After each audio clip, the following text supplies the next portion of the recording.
What if the most valuable coin you own looks completely worn out?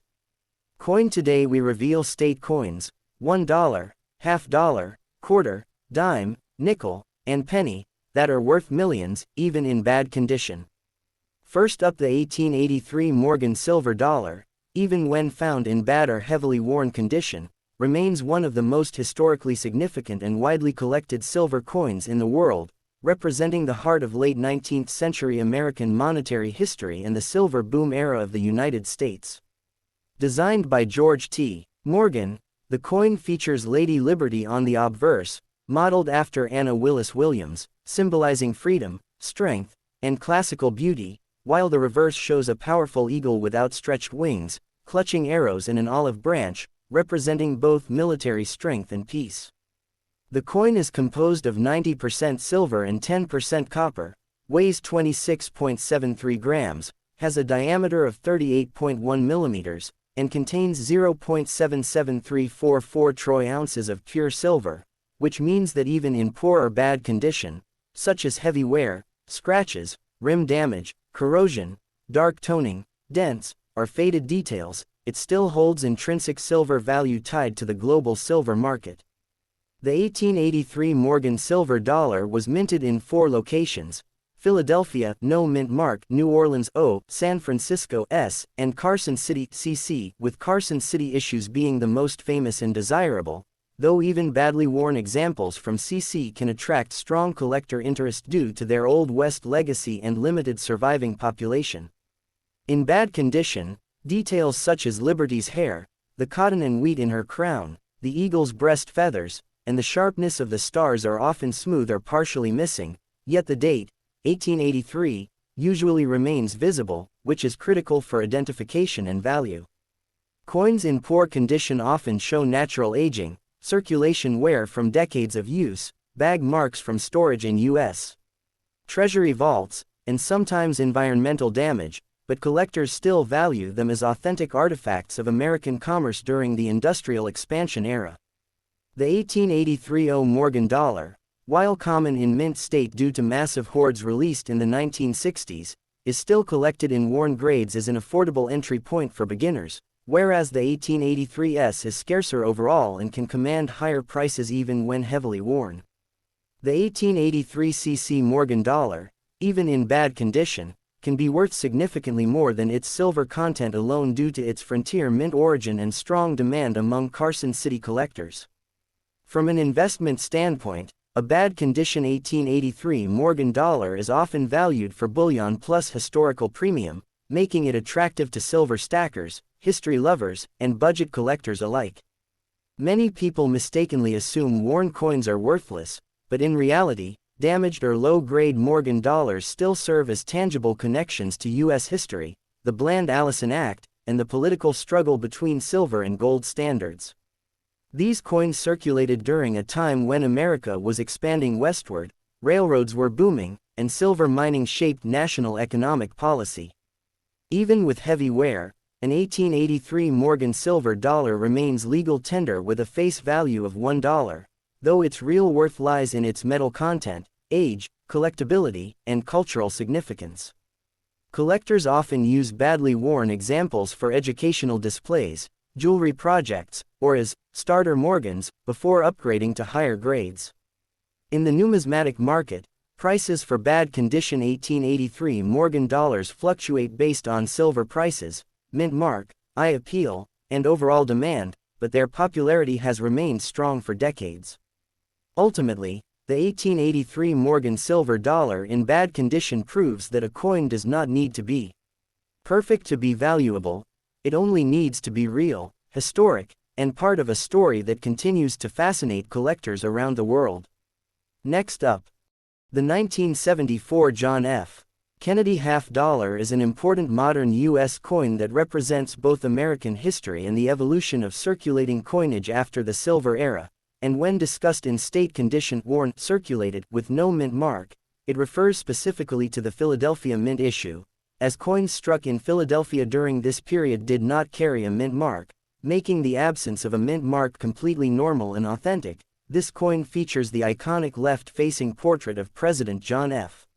Kennedy on the obverse, designed by Gilroy Roberts, which was originally introduced in 1964 shortly after Kennedy's assassination and became one of the most emotionally significant designs in U.S. numismatics, symbolizing national mourning, respect, and remembrance, while the reverse shows the presidential seal, designed by Frank Gasparo, with a heraldic eagle holding an olive branch and arrows, surrounded by stars representing the states, reinforcing themes of unity and strength. By 1974, the Kennedy half-dollar was no longer made of silver, as rising bullion prices forced the U.S.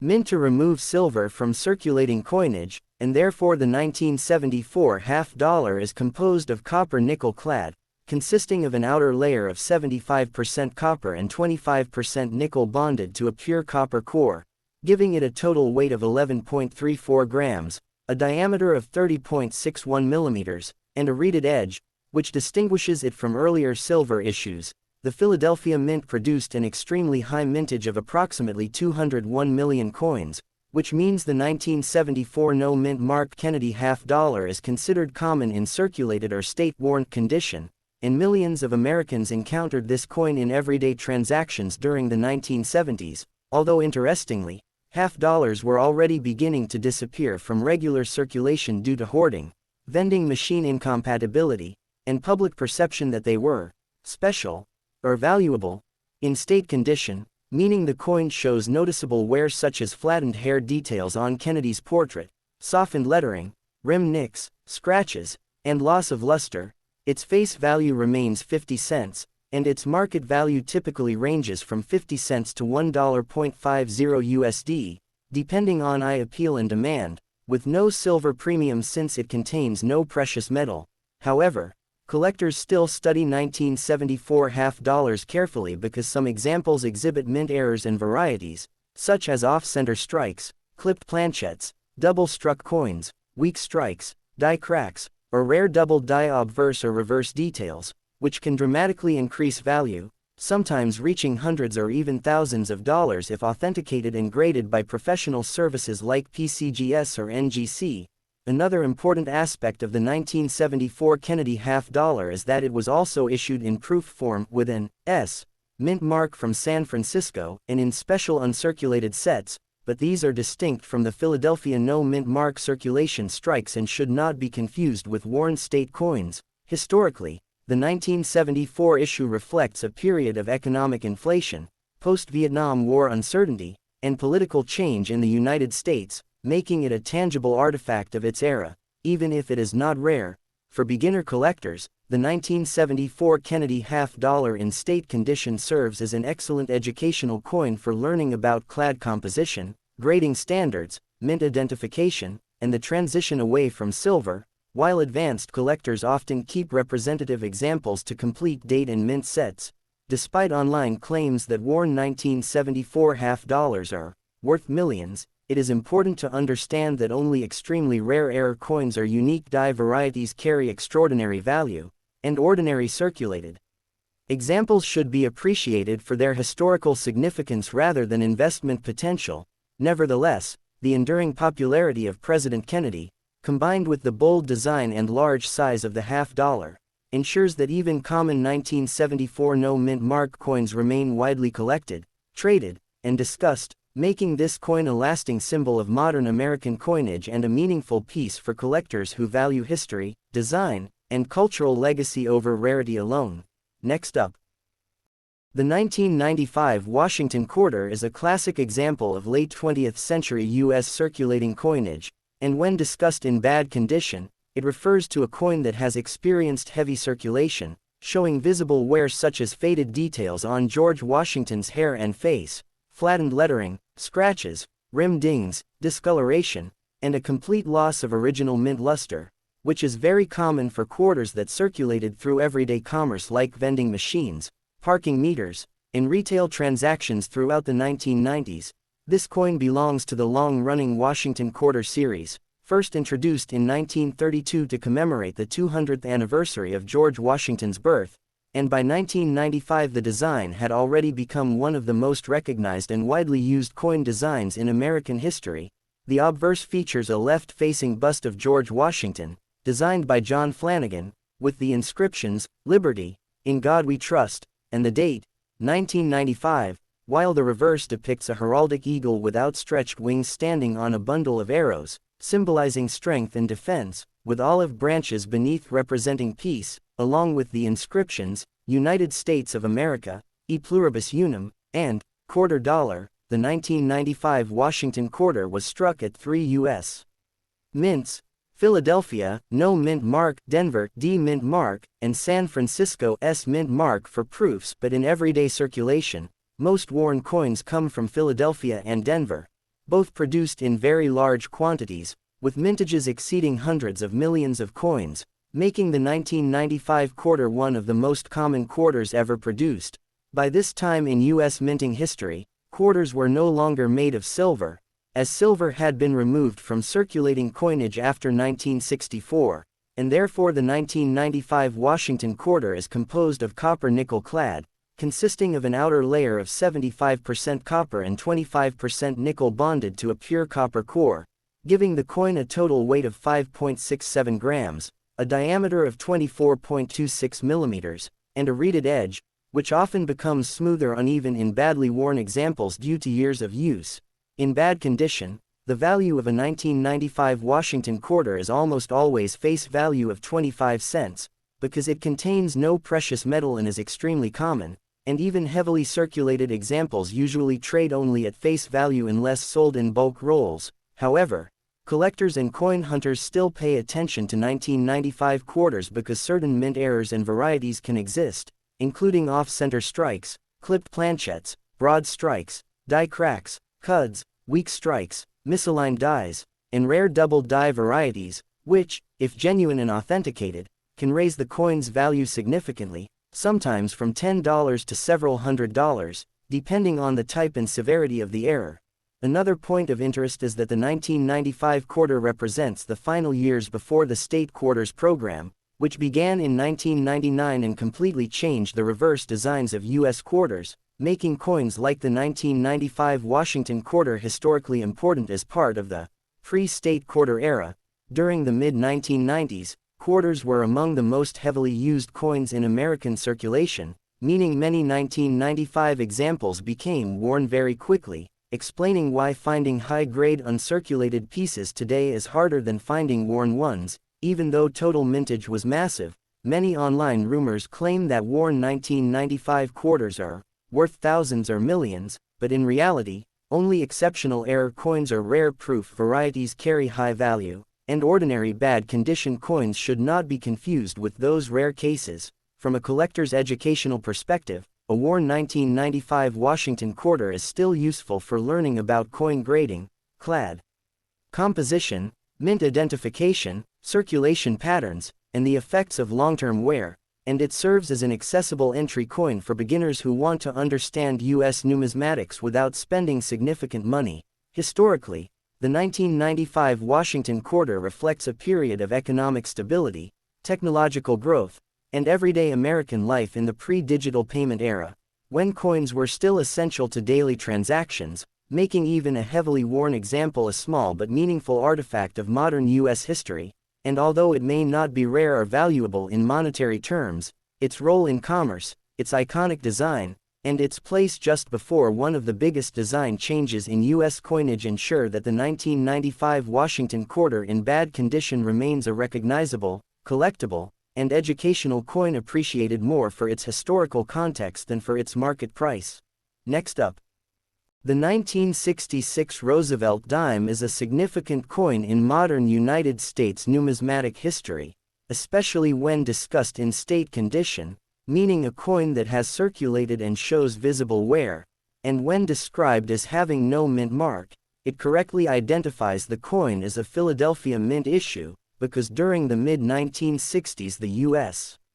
Mint temporarily removed mint marks from all circulating coins to discourage hoarding during the national coin shortage. This dime belongs to the Roosevelt Dime series, which was first introduced in 1946 to honor President Franklin D. Roosevelt, whose leadership during the Great Depression and World War II and whose strong association with the March of Dimes campaign made him an ideal subject for the 10-cent coin. The obverse of the 1966 dime features a left-facing portrait of Roosevelt designed by John R. Sinek, with the inscriptions, "Liberty, in God We Trust," and the date, 1966, while the reverse displays a torch symbolizing liberty, flanked by an olive branch representing peace and an oak branch symbolizing strength and independence, along with the words, "United States of America, e pluribus unum," and "one dime," a design that had already become deeply familiar to the American public by the time this coin was struck. The year 1966 falls within one of the most important transitional periods in U.S. coinage history, because it came immediately after the Coinage Act of 1965, which permanently removed silver from dimes, quarters, and half dollars intended for circulation, meaning that the 1966 Roosevelt dime contains no silver at all, unlike dimes dated 1964 and earlier, and instead is made of copper-nickel clad composition, consisting of an outer layer of 75% copper and 25% nickel bonded to a pure copper core, giving the coin a total weight of 2.27 grams, a diameter of 17.9 millimeters, and a reeded edge that often becomes worn smooth or uneven in heavily circulated examples. The Philadelphia Mint struck an enormous mintage of approximately 445 million 1966 Roosevelt dimes, making it a very common coin in circulated condition, and millions of Americans used these dimes in everyday transactions such as public transportation, vending machines, parking meters, and retail purchases throughout the late 1960s and 1970s. In state or bad condition, the 1966 dime typically shows flattened hair details on Roosevelt's portrait, weak or partially worn lettering, surface scratches, discoloration, contact marks,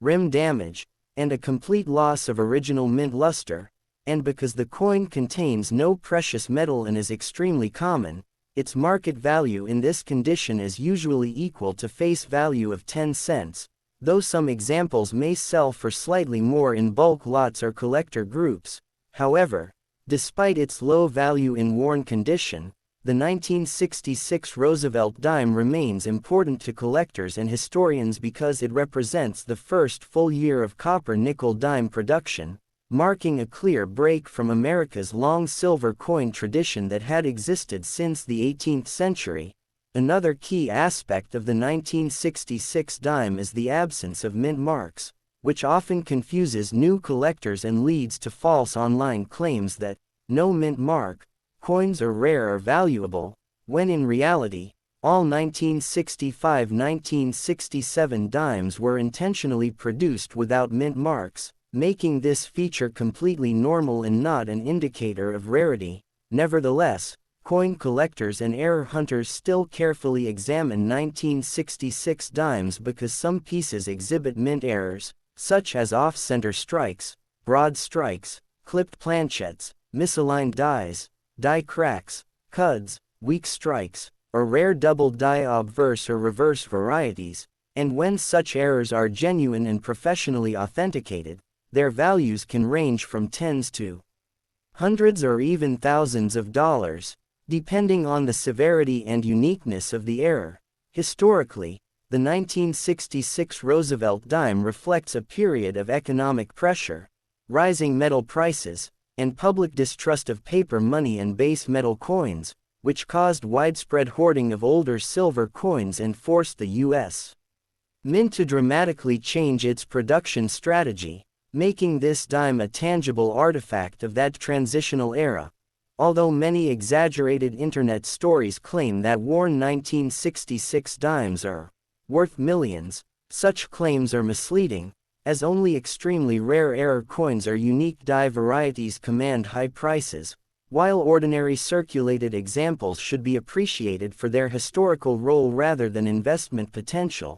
From an educational standpoint, a 1966 Roosevelt dime in state condition is an excellent coin for learning about coin grading, clad composition, mint policy changes, circulation wear patterns, and mid-20th century U.S. monetary history, and while it may not be rare or valuable in monetary terms, it remains an essential part of any complete Roosevelt Dime collection and a lasting symbol of the moment when American coinage permanently moved away from silver and into the modern clad era.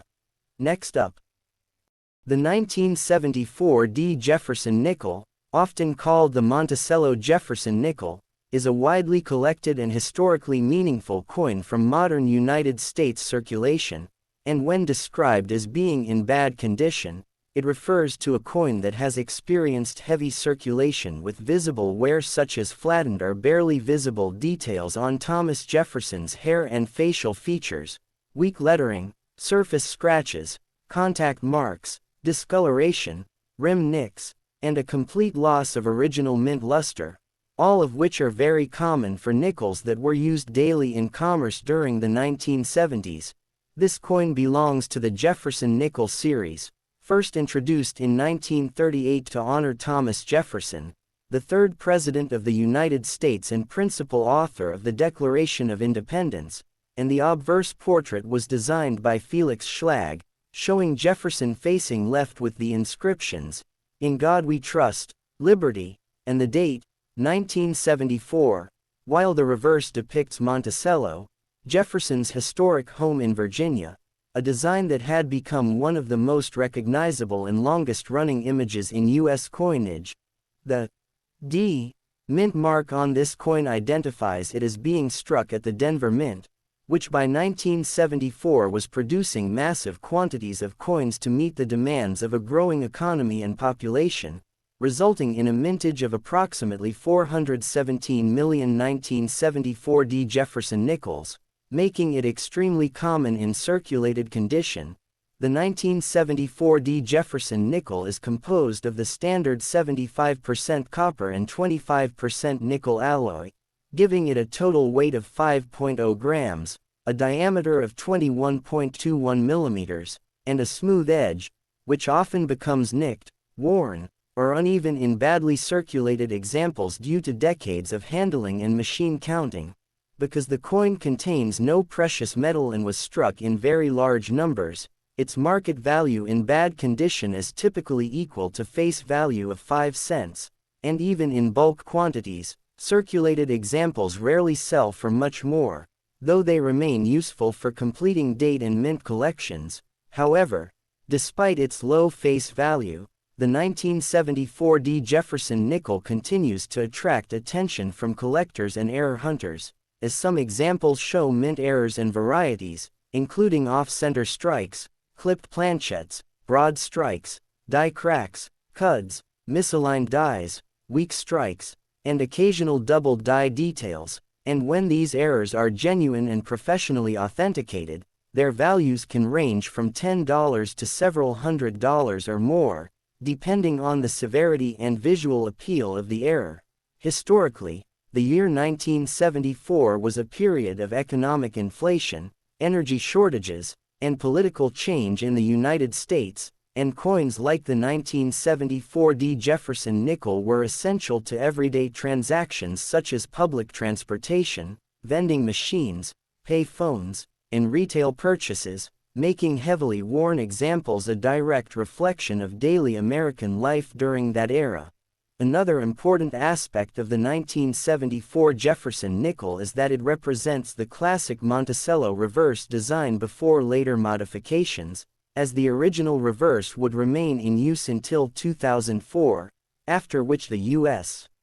Mint introduced the Westward Journey series and later redesigned Jefferson's portrait, giving older Monticello nickels additional historical relevance. Many exaggerated online claims suggest that worn Jefferson nickels from the 1970s are worth thousands or millions, but in reality, only exceptionally rare error coins, transitional strikes, or unique varieties command high prices, and ordinary bad condition 1974 D nickels should be appreciated primarily for their educational and historical value rather than for investment potential. From a collector's perspective, a worn 1974 D. Jefferson nickel is still useful for studying coin grading, circulation wear patterns, mint mark identification, alloy durability, and mid-20th century U.S. monetary policy, and it remains a staple coin for beginner collectors due to its affordability and availability.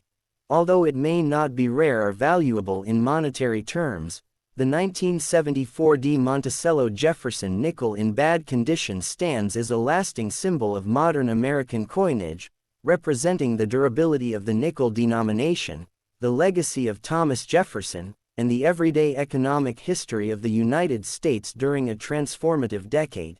Next up, the 1978 D. Lincoln Memorial Penny is a widely recognized coin from modern United States circulation and represents the later years of the classic Lincoln Memorial cent series, and when discussed in bad or circulated condition, it refers to a coin that has spent many years in everyday use and shows clear signs of wear such as softened or flattened details on Abraham Lincoln's portrait, smooth high points on the cheek and jaw, weakened lettering, scratches, small corrosion spots, dark toning, rim nicks, and the complete loss of original mint luster, all of which are common for cents that circulated heavily through cash registers, vending machines, and pocket change during the late 1970s and 1980s. This coin belongs to the Lincoln cent series, first introduced in 1909 to honor the 100th anniversary of President Abraham Lincoln's birth, making it the first regularly circulating U.S. coin to feature a real historical person rather than a symbolic figure, and the obverse portrait, designed by Victor David Brenner, shows Lincoln facing right with the inscriptions, "In God We Trust, Liberty," and the date, 1978, while the small D mint mark below the date indicates that the coin was struck at the Denver Mint, one of the primary coin-producing facilities of the United States. The reverse of the coin features the iconic Lincoln Memorial, designed by Frank Gasparo, which was used from 1959 to 2008 and depicts the Washington, D.C. monument honoring Lincoln, with a seated statue of Lincoln visible between the central columns on well-struck examples, along with the inscriptions, "United States of America," "E Pluribus Unum," and 1 cent. Although in badly worn coins these fine details are often faint or nearly invisible, the year 1978 is historically important because it falls during a period of high inflation and rising copper prices in the United States, which placed increasing pressure on the cost of producing 1 cent coins, and at this time the 1978 D. Lincoln cent was still made of the traditional 95% copper and 5% zinc alloy, giving it a weight of 3.11 grams, a diameter of 19.05 millimeters, and a plain edge, unlike later Lincoln cents produced after 1982 that were made primarily of zinc with a thin copper plating. The Denver Mint produced a very large mintage of approximately 5.56 billion 1978 D. Lincoln cents, making it one of the most common U.S. coins ever struck, which explains why examples in bad condition are still extremely easy to find today and generally have a market value equal to face value of 1 cent, even though they contain a small amount of copper. In circulated condition, these coins usually have no collector premium unless sold in bulk by weight for copper content or included as part of a complete date and mint set. Despite being common, the 1978 D. Lincoln penny continues to attract attention from collectors and coin roll hunters because certain mint errors and varieties are known to exist, including off-center strikes, clipped planchettes, broad strikes, die cracks, cuds, weak strikes, and occasional double die obverse or reverse varieties, and when such errors are dramatic, visually clear, and professionally authenticated by grading services like PCGS or NGC, their values can range from $10 to several $100s or more, depending on rarity and condition. Historically, the 1978 D. Lincoln Memorial penny reflects everyday American life during the late 1970s, a time of economic uncertainty, energy shortages, and rapid changes in manufacturing and technology, and these pennies were used constantly for small purchases, newspaper vending boxes, payphones, school cafeterias, and local businesses, which explains why so many examples today are worn and discolored. Many exaggerated online claims suggest that worn 1978 pennies are worth thousands or millions, but in reality, only extremely rare error coins or unique transitional varieties command high prices, while ordinary circulated examples should be appreciated primarily for their historical and educational value rather than investment potential. From a numismatic learning perspective, a bad condition 1978 Lincoln Memorial penny is still an excellent coin for understanding copper-based coinage, circulation wear, mint mark identification, grading standards, and the economic pressures that eventually led the U.S. Mint to change cent composition in the early 1980s, and although it is not rare or valuable in monetary terms, the 1978 Lincoln Memorial cent remains a powerful symbol of American coinage history, representing the long-running legacy of Abraham Lincoln on U.S. money and the final decades of the traditional copper penny era. Please like and subscribe to my channel.